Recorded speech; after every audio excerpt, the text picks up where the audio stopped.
Good morning. I'm Alex Mozed, and you're here on Winner Take All, where we talk about the constant struggle between large tech monopolies and traditional incumbents. I'm joined by Nick Johnson, co-author with me on the book, Modern Monopolies. And Uber announced earnings end of day yesterday. And of course, you know what that means. The haters are out, and they're coming after Uber. Lyft had earnings 2 weeks ago, maybe 10 days ago, and they announced that they were accelerating their path to profitability. They had, I think, set an expectation of 2021. They said, we think we could do this by the end of 2020. Uber beat on having less losses than was expected and what they had given guidance on. They actually increased their revenue and growth outlook beyond what had been previously reported. They beat on revenue.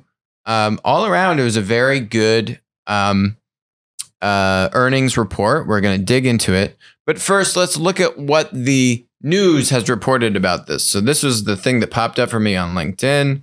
Chief Executive Dara has outlined Uber's road to becoming profitable, which will happen in 2021.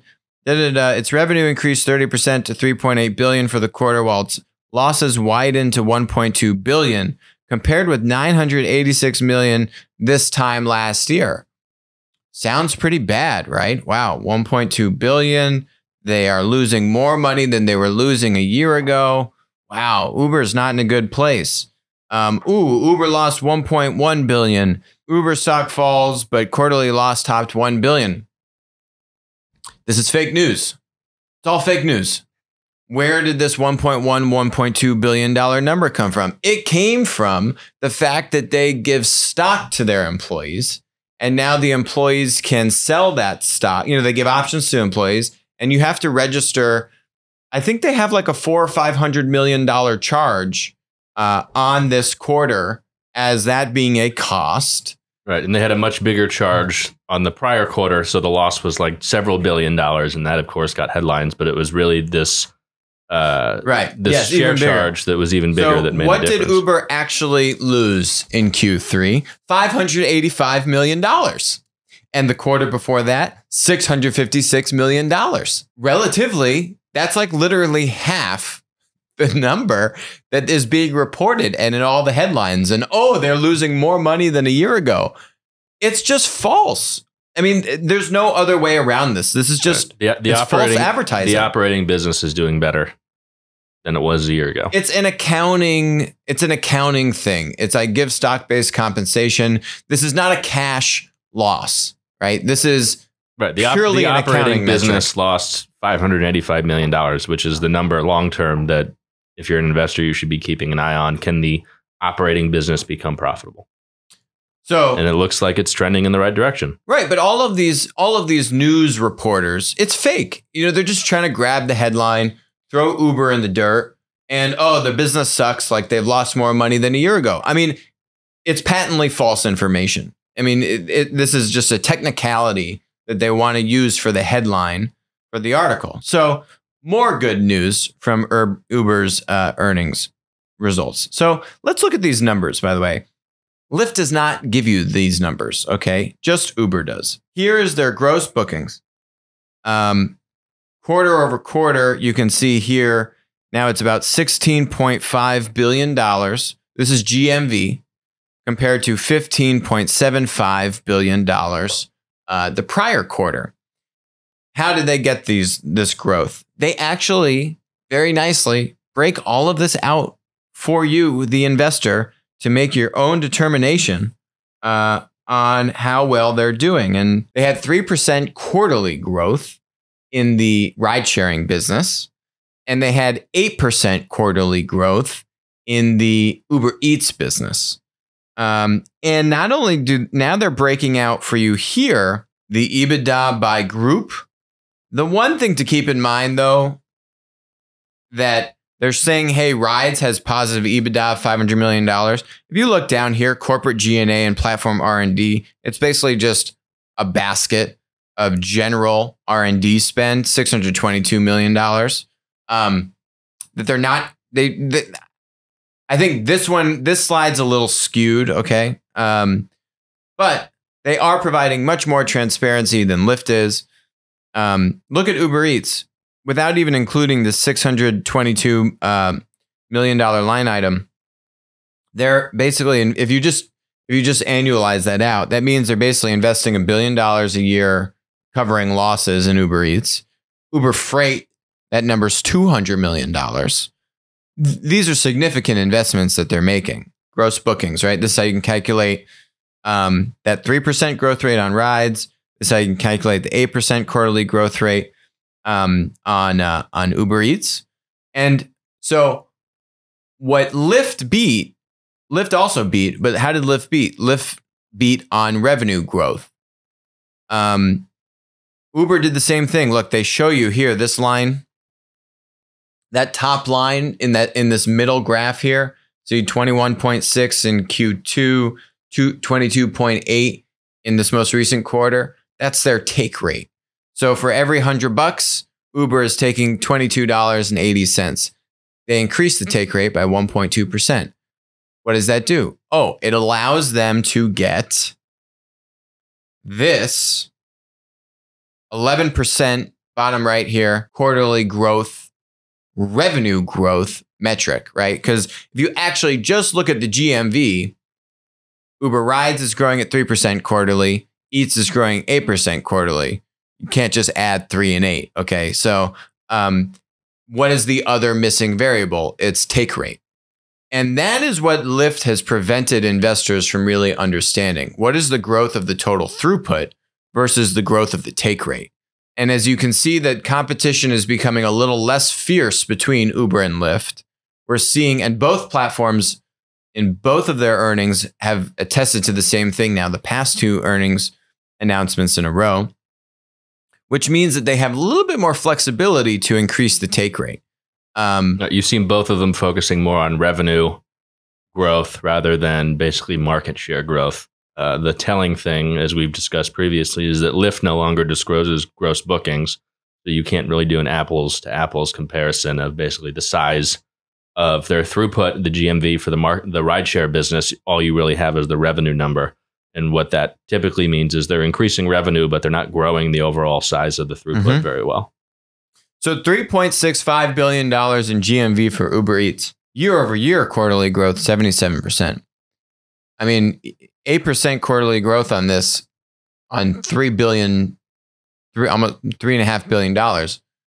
That's pretty serious growth. What this is saying is, if you just remember last week, we had Grubhub come out with a pretty devastating response.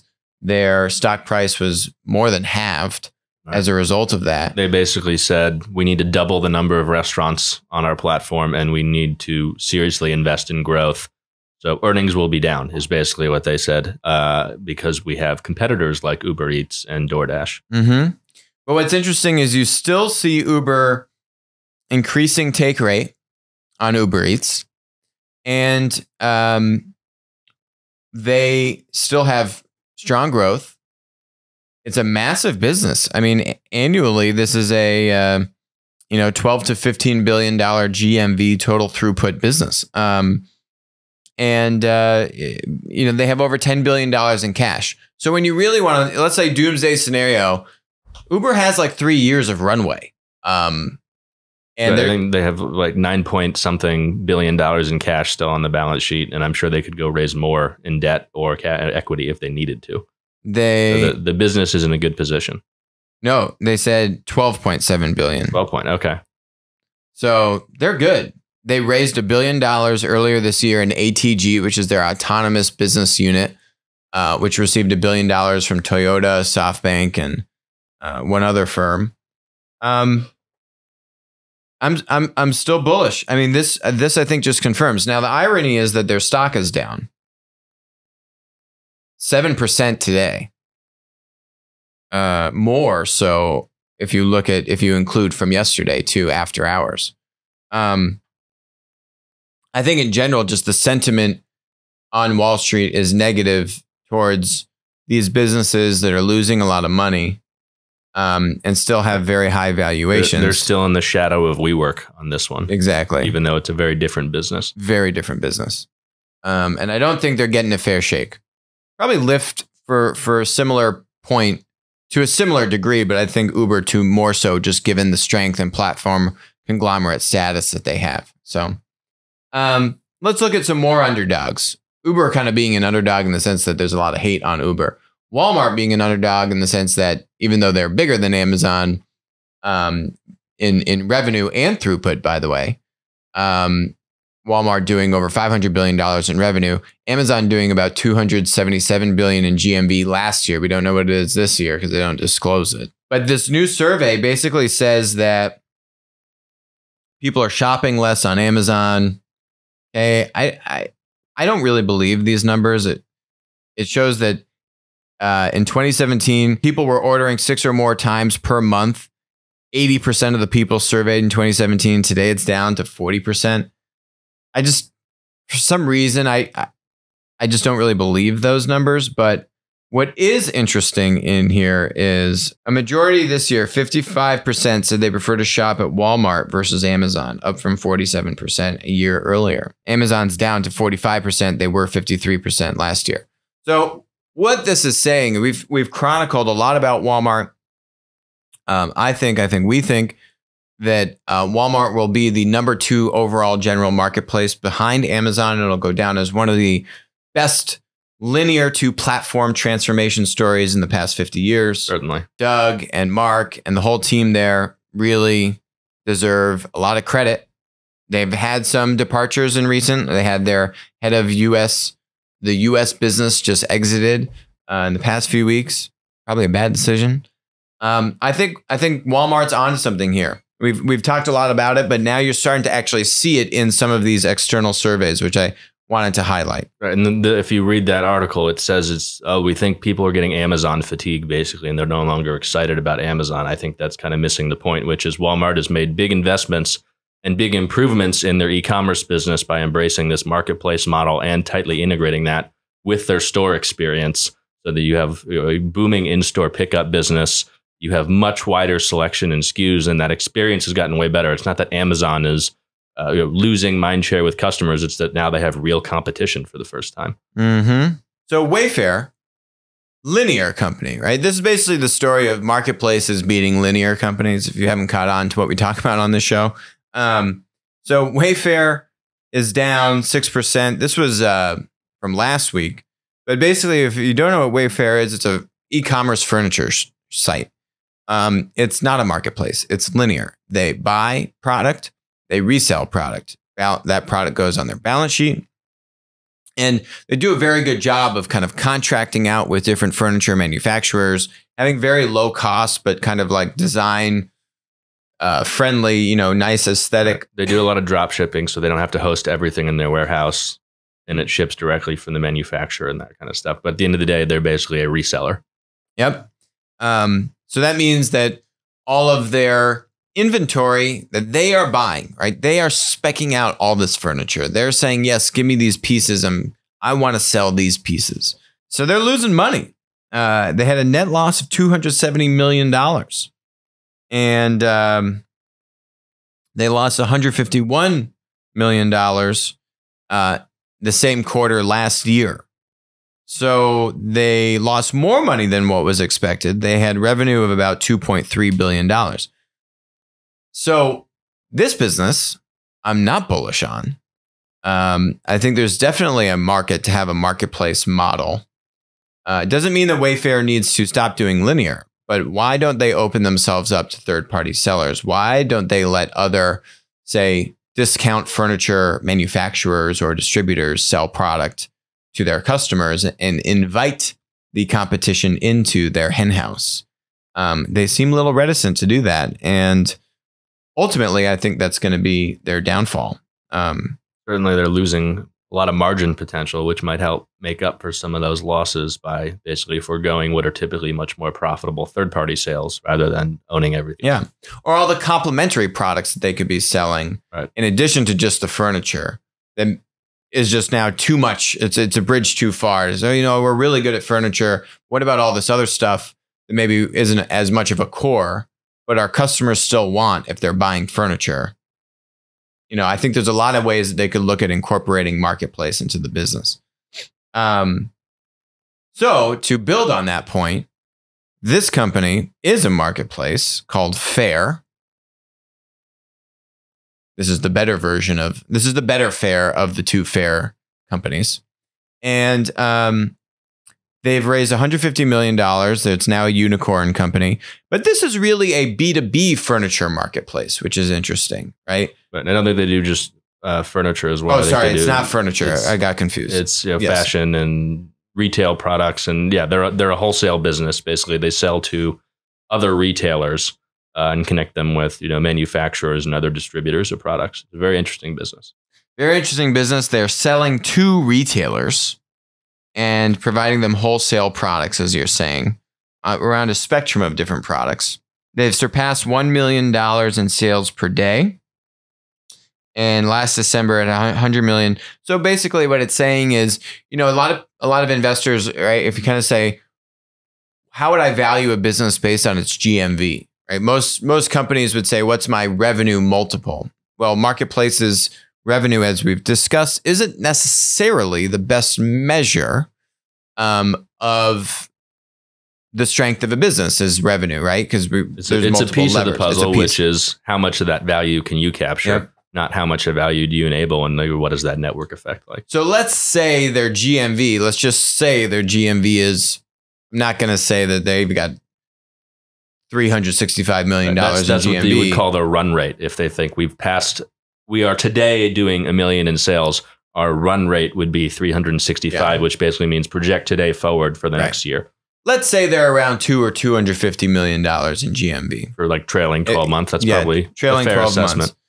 And they've got basically roughly $1 billion valuation. It's a 4 to 5x GMV multiple, right? Which I think is generous. I think part of the reason they're able to command that is because I think you probably see a range of maybe 2 to 5x generally. Sometimes we've seen companies at 10, which is bonkers. But if you have strong growth behind them, if they're able to have, interested in what their take rate is off of this.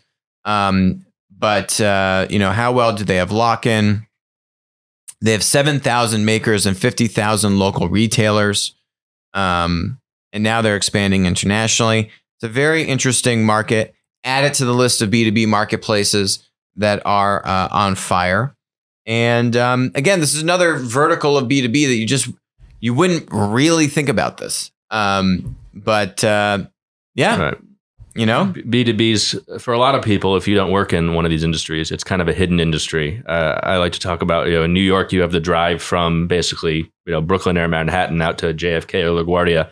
And once you get beyond kind of the main residential areas, if you know what you're looking for, basically every other building is a B2B distributor. Mm-hmm. And, it's across, metals, industrial products, furniture, fashion, but it's everywhere. And it's a huge part of the economy, as we've talked about on this show many times. And marketplaces are making a big impact across a lot of these areas. It's $1 billion company. I mean, if I'm Macy's, why don't I go buy this company for $2 billion? What's Macy's valuation at? $5 billion. I mean, this company is going to be worth more than Macy's in a few years. So anyway, more fake news. Alibaba beats earnings expectations. True. Quarterly sales rise 40% as Chinese online retailer continues to surge despite saturated e-commerce market. Oh, you'd say, it kind of seems like they beat on revenue as well. No, they didn't. Alibaba Q2 earnings beat estimates. Revenues lag. It's literally like two different sentiments, right? It's like these guys, online retail continues to surge despite a saturated e-commerce market. Okay, this one says revenues lag. What's going on, right? I mean, 40% is very nice growth, but they had projected, it reported revenues of $16.65 billion, up 40% from the prior year quarter. Okay. So when you hear quarterly growth, that's the key thing. Is it quarterly measured from the year, the same quarter the year prior, or quarter from the immediate quarter preceding it, right? So this is Alibaba's Q1 of 2020. They have a fiscal year 2020. So their 2019 Q4 was Q2 of 2019 calendar year. Sorry if that's confusing. But their quarterly growth from Q2 of 2019 to Q3 of calendar year 2019 was not 40%. That would be insane. And the Wall Street Journal article is more accurate then. Unfortunately, they're measuring it from the year prior, this 40%, which if you remember what we were talking about with Uber, where they're, that's similar to what they had, which was around 40% quarterly growth compared to the year prior. They call it year-over-year growth. Yes, is meaning you're measuring versus the same quarter last year. So, now what Alibaba does not disclose is, guess what? Oh, this thing called GMV. So their revenue is up, but their revenue still missed, even though we don't see what their take rate is. Now, Alibaba has a lot of advertising revenue. They don't have as much of a take rate driven marketplace business as a lot of US marketplaces, but they are starting to get into some take rate stuff. Particularly on things like Tmall, where they have more premium kind of brands connecting with consumers versus the kind of more small mom and pop shop that you see on Taobao, which is their original marketplace. Mm-hmm. So again, I mean, Alibaba stock is actually up after this report, but to me, it's up a little bit. To me, I would actually view this more negatively than I would, for example, Uber's announcement. I keep going back to Uber. Because again, these companies are primarily valued on growth. These are growth companies. Alibaba's still growing a lot. 40% year over year is still strong growth. They're doing over $800 billion in GMV, by the way, compared to Amazon, which was 277. Alibaba and Amazon both regularly do not disclose their GMV. We're going to be filing a petition with the SEC about this, by the way, because it's completely ridiculous.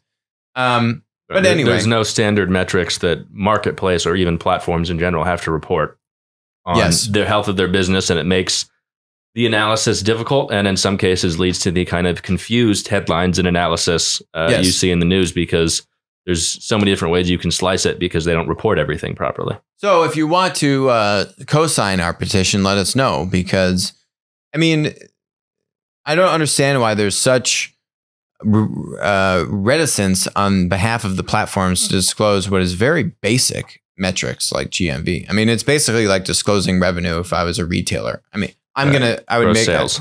Yeah. I mean, it's same thing, but because there's no standards, they can slice it the way that makes they feel look best. So I'm always skeptical when they take away information like that when it's been there in the past, because it usually means it wouldn't be favorable. Right. Especially when they miss. Right. So especially when you miss and you aren't transparent and you're only disclosing revenue, which there are many levers to finagle the revenue that you want, but you still miss.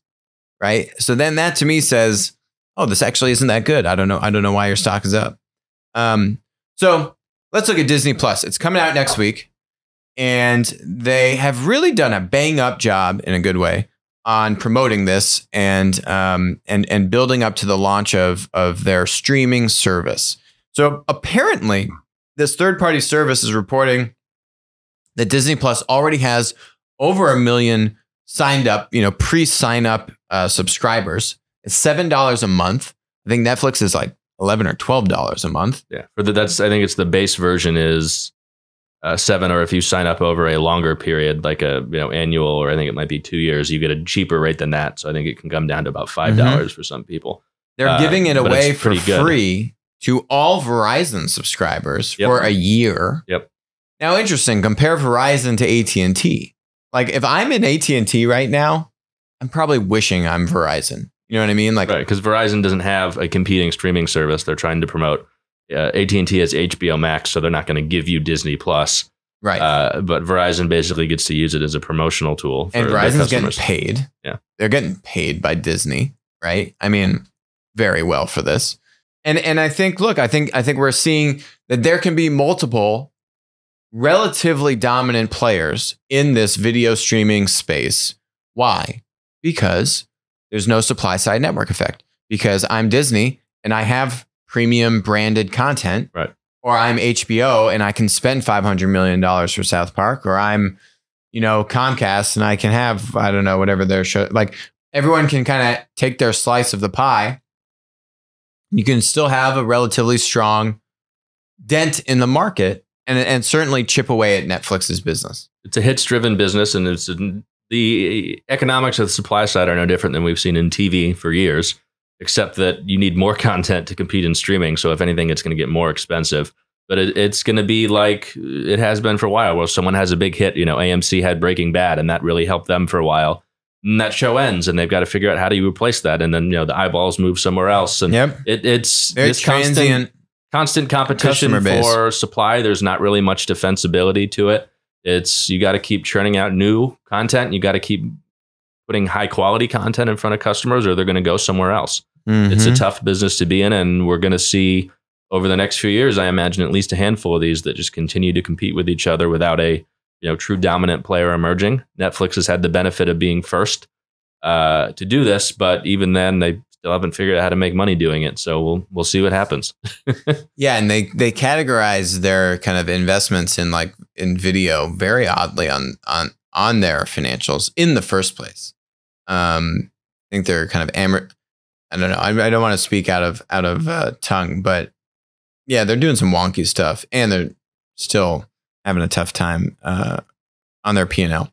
So the last topic here is the need for autonomy. This is a part of our series on enterprises spinning out separate tech companies. We have seen a minefield of large enterprises that have tried this. Some have been successful, some have failed. And we've spoken about some examples. We've spoken about GE in the past. We've spoken about Reddit in the past, which was acquired by Condé Nast over 12 years ago. So, on two sides of the spectrum, right? Both of those examples speak to this need for autonomy. And what does that mean, need for autonomy? Basically, when you're trying to build a new separate tech company from scratch, or you have acquired a separate tech company and you want to help that thing grow and scale, you need to give it its own space. It needs to not be beholden to the core business's processes, to the core business's budgeting or P&L, which is what KPIs, which is what happened with GE, which is what initially happened with Reddit underneath Condé Nast, which is where you've seen a little bit of a struggle point on what Walmart has been doing. But there's much more meat on that. We're going to revisit Walmart. It's a little bit different when you spend $3+ billion buying a company, and then what that integration looks like versus when you're buying a small little baby called Reddit for like $20 million, right? And you want to nurture the thing and grow. So there's two different. The spectrum of autonomy varies based upon the maturity of the business. The maturity of the business. But generally, when we're talking small, fledgling new businesses, either a small M&A deal or organically building a new business from scratch, these things need to be all the way on the end of the autonomy spectrum, being very separated from the core business. And so you really need to kind of think of them as having their own executive team, their own founding team, their own CEO, and hopefully layer in more of the benefit from the core business rather than more than all the strings that can come from the core business. And you need to give this thing at least a couple years of runway before you seriously do much tighter integration into the core business. Because this thing doesn't exist. You're building a new company from scratch. And anyone who's built new businesses knows that a year in, I mean, the thing is basically still vapor. And so if you really start to market it and do PR around it and say, oh, look at this new company I started, it's doing fantastic. You're just starting at that stage. If you're doing well, you're starting to solidify your market and your economic model. If you're building a platform, you've figured out who your consumers and your producers are, and you're just starting to really scale up and put a really strong, robust technical product behind that and all that kind of stuff. So you need the room to do that and to try things out, because some things won't work.